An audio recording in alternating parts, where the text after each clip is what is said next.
I'm your wife, not your mom. Update after I, 34M, and my wife 32F had a long talk. Hey everyone. So, I arranged for the in-laws to have the kids Friday night. Me and the wife sat down and had a talk. A long talk, probably one of the deepest and hardest talks we have ever had in our 18 years.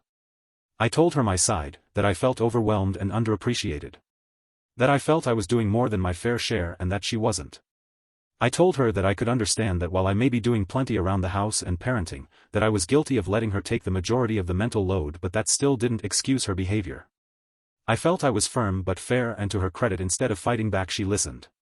We discussed her feelings, and she admits to not prioritizing housework and trying to make the most of her free time, and agreed that we will sit down and come up with a schedule for cleaning that we are both accountable for. She told me some issues that I wasn't aware of that her mother had been dealing with since retiring and the passing of her father, wife's granddad. Loneliness and depression, issues